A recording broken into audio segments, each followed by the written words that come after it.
नमस्कार दोस्तों, मैं शेख इमरान हूँ।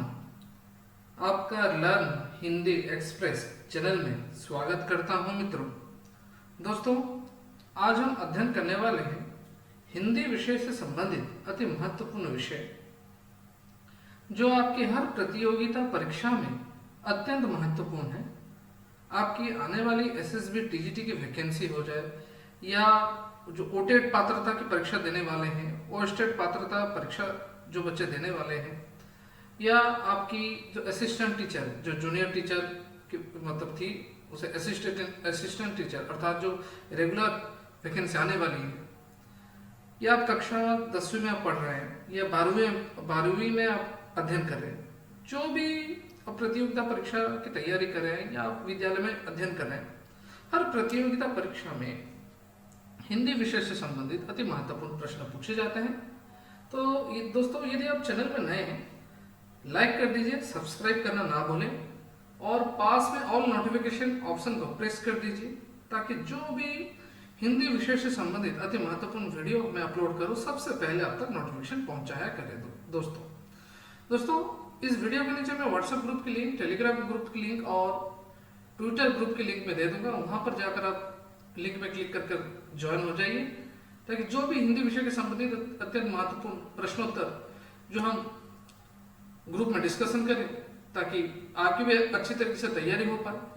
और जो बच्चों के पास सही साधन नहीं है उन बच्चों तक आप वीडियो ज़्यादा से ज़्यादा मात्रा में शेयर कीजिए, क्योंकि ये आप ही का चैनल है लर्न हिंदी एक्सप्रेस। मित्रों, ज़्यादा से ज़्यादा शेयर कीजिए ताकि उन बच्चों तक वीडियो पहुंच पाए। तो चलिए दोस्तों, आज की कक्षा हम शुरू करते हैं।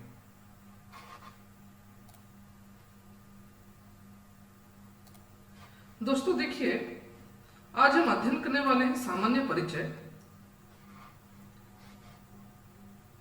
आधुनिक युग के छायावाद युग के कवि। जो छायावाद युग यदि हम देखें सन 1900 से जो अब तक चली आ रही है आधुनिक युग में, जिन्होंने लिखा है, 4 महत्वपूर्ण छायावादी कवि में से 4 महत्वपूर्ण स्तंभ में से एक स्तंभ है जयशंकर प्रसाद जी।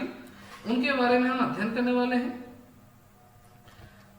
और जो बच्चे एसएसबी टीजीटी की तैयारी कर रहे हैं, मैं बार बार एक ही बात बताना चाहूंगा। देखिए, आप हर तरीके से तैयारी या प्रस्तुति करके परीक्षा में जाइए। कुछ भी प्रश्न आ सकते हैं। आप में से कुछ विद्यार्थियों के मन में ये उनके मन में ये उत्सुकता होगी तो सर कवि परिचय से संबंधित तो प्रश्न आते ही नहीं है, आप क्यों पढ़ा रहे हैं। देखिए बच्चों, आप अध्ययन करके जाइए। अब तक तो प्रश्न आए नहीं है, लेकिन सामान्य हम हिंदी शिक्षक बनने जा रहे हैं तो सामान्य जानकारी होनी चाहिए, यदि आगे पूछ ले। ठीक है, तो चलिए दोस्तों, आज की कक्षा हम शुरू करते हैं। देखिए, जयशंकर प्रसाद जी।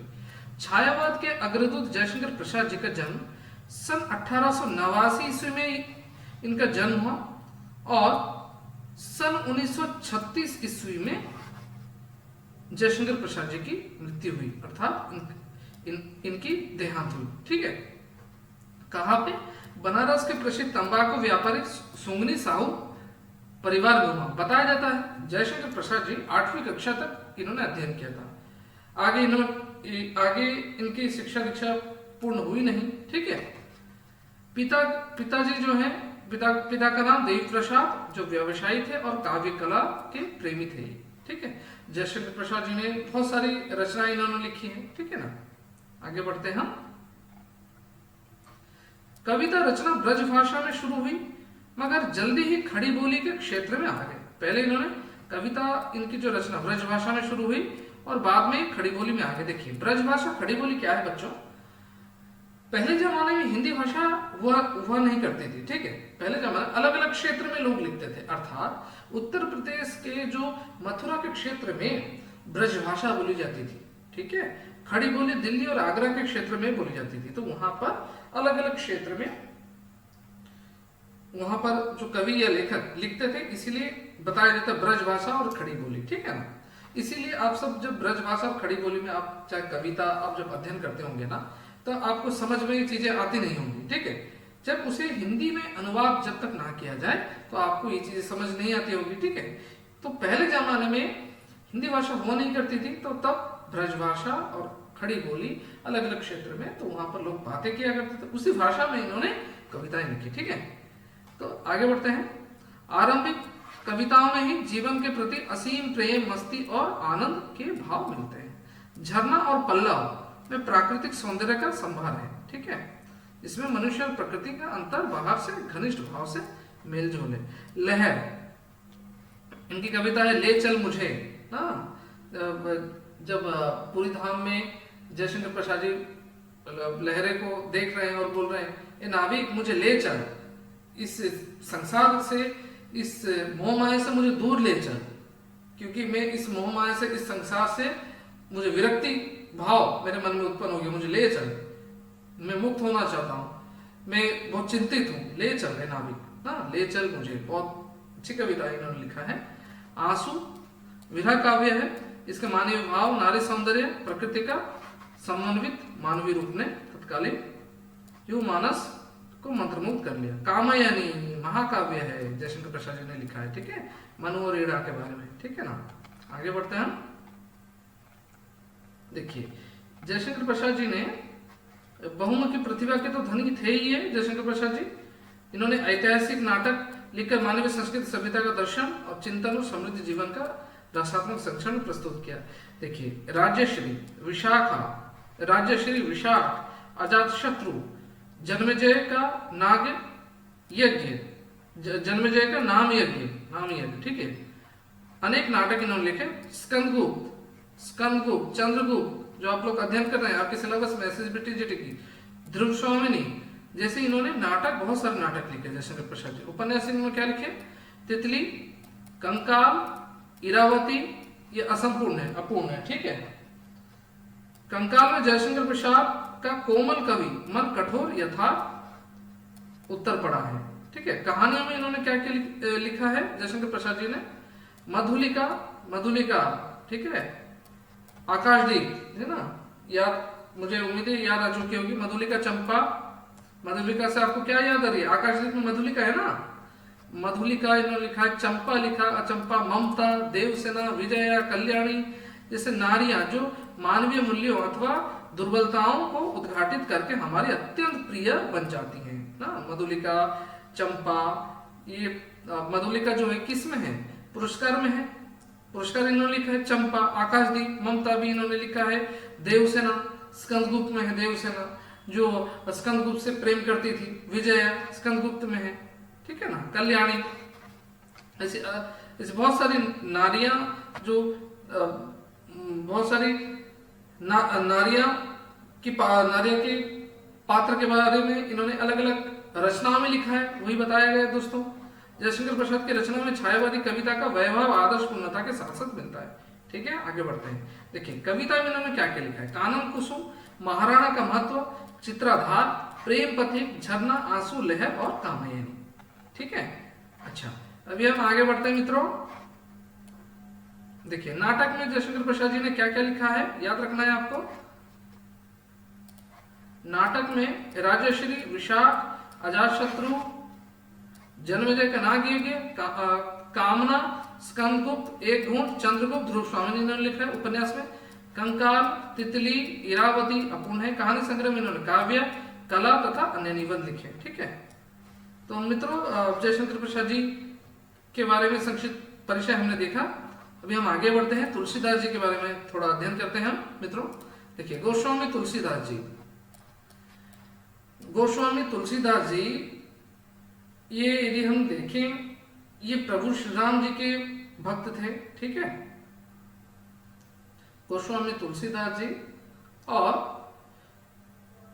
गोस्वामी तुलसीदास जी के बारे में क्या बताया जाता है? ये सगुणवादी कवि हैं और दीनबंधु पाठक इनके गुरु हैं। उनकी पुत्री रत्नावली से ये प्रेम करते थे, तो जब उनके पीछे रत्नावली जब अपने मायके गई, उनके पीछे जब गए, तब रत्नावली ने देख लिया, तो उन्होंने कहा, लाज ना आई दौरे आए हो सा, धिक धिक ऐसे प्रेम का कहो कहाँ में ना। जब इन्होंने रत्नावली ने जब गोस्वामी तुलसीदास जी को बता दिया तो गोस्वामी तुलसीदास जी को मतलब मन में बहुत पीड़ा हुई, उन्हें बहुत कष्ट पहुंचा। उन्हें ये लगा, क्योंकि उनकी धर्मपत्नी ने बताया, आप आपको शर्म नहीं आई? मैं तो सुनी थी आप प्रभु श्री राम के बहुत बड़े भक्त थे, मेरे पीछे पीछे आप आए मेरे पीछे पीछे, आपको शर्म नहीं है? तभी से गोस्वामी तुलसीदास जी ने संसार त्याग दिया और प्रभु श्री राम के बारे में उन्होंने रचना की। ठीक है, तुलसीदास जी का जन्म कब हुआ? 1589 ईस्वी। ठीक है, 1532 ईस्वी उत्तर प्रदेश में राजापुर में हुआ और देहांत का 1680 को श्रावण शुक्ल सप्तमी के दिन हुआ। ठीक है,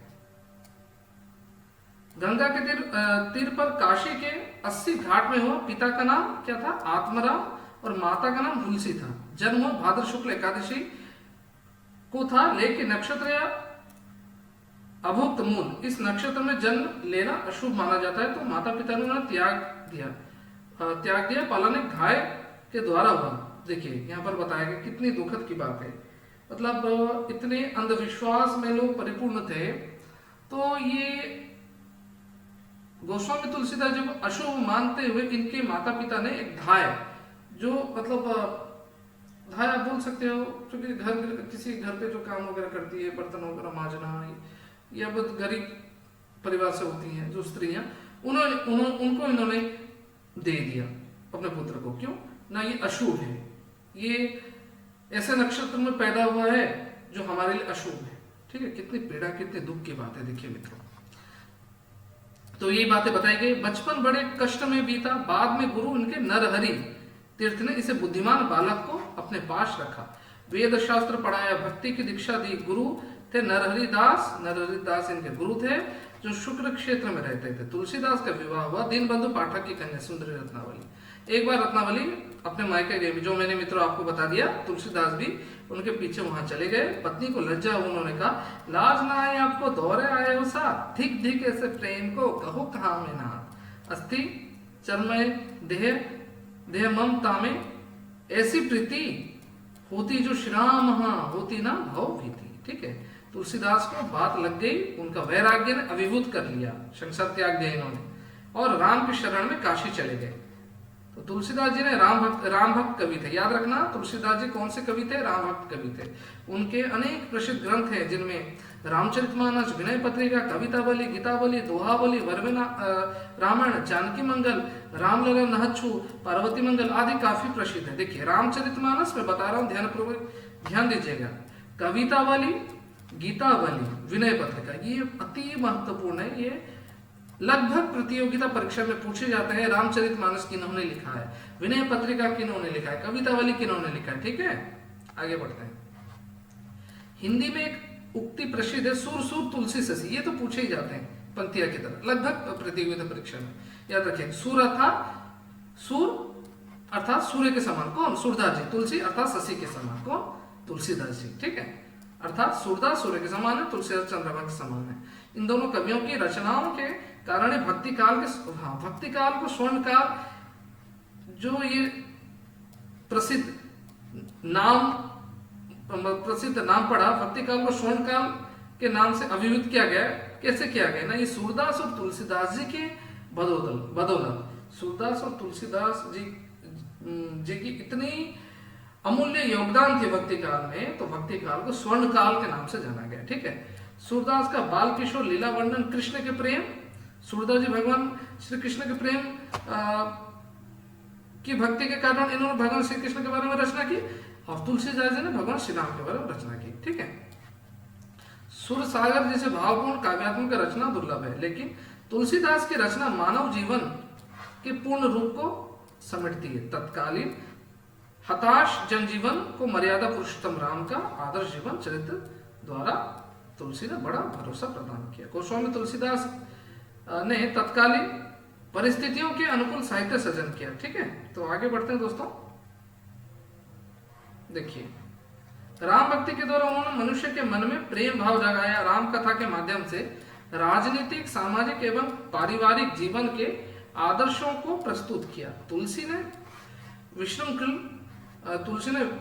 विशृंखल अनुशासनहीन समाज के आगे मर्यादा पुरुषोत्तम राम ने शील, शक्ति, सौंदर्य सम्मिलित अद्भुत रूप का गुणगान किया। ठीक है, सभी मतवादों शैव, वैष्णव, सगुण, निर्गुण, योग, भक्ति आदि में समन्वय किया गया। देखिए, कबीरदास जी निर्गुणवादी कवि थे, तुलसीदास जी सगुणवादी कवि। तुलसीदास जी कहते थे भगवान का आकार है, रंग रूप है, लेकिन संत कबीरदास जी कहते नहीं, भगवान का आकार नहीं है, भगवान का रंग रूप नहीं है। और सूरदास जी विनय पद गाते थे, ये याद रखिएगा आप सभी। ठीक है, आगे बढ़ते हैं। उन्होंने प्रबंध काव्य और गीति काव्य दोनों लिखे, याद रखना। तुलसीदास जी ने प्रबंध काव्य और गीति काव्य दोनों लिखा। उनका रामचरितमानस आज भी अत्यंत लोकप्रिय ग्रंथ है, ठीक है, और देश विदेश में बराबर पढ़ा जाता है। तुलसीदास जी ने अवधी और ब्रज भाषा दोनों में इन्होंने लिखा है। रामचरितमानस अवधी में लिखा गया। ठीक है, कवितावली, गीतावली, विनय पत्रिका और अन्य प्रसिद्ध ग्रंथ उन्होंने ब्रज भाषा में लिखे गए। तुलसी की काव्य भाषा की एक अलग पहचान है, उनमें शब्द साहित्य। ठीक है, अभी देखिए यहाँ पर इन भाषा में अत्यंत सरल बोधगम्य भाषा है इनकी, और अलंकारों का इस्तेमाल किया गया है। ठीक है, रामचरितमानस को तो अन्य भाषी लोग पढ़कर समझ जाते थे। तो ठीक है मित्रों, मुझे उम्मीद है आपको आज के अत्यंत महत्वपूर्ण विषय जो सामान्य परिचय जयशंकर प्रसाद जी और तुलसीदास जी के बारे में सामान्य परिचय लेकर आया था। मित्रों, मुझे उम्मीद है आपको आज की कक्षा बहुत पसंद आई होगी। यदि आपको आज की कक्षा अच्छी लगी है, अब ज़्यादा से ज़्यादा शेयर कर दीजिए। चैनल में नए हैं तो लाइक कर दीजिए, सब्सक्राइब करना ना भूलें। हम हर प्रतियोगिता परीक्षा की तैयारी इसी चैनल में आपको मिल जाया करेगा। ठीक है, क्योंकि बहुत सारे वीडियो 2021 से हम जुड़े हैं लर्न हिंदी एक्सप्रेस चैनल से। बहुत सारे बच्चों की सिलेक्शन भी हुई है इसी चैनल के माध्यम से। तो ऐसे ही बेहतरीन और बहुत अच्छी वीडियो आप पाना चाहते हैं, आप ज़्यादा से ज़्यादा शेयर कर दीजिए।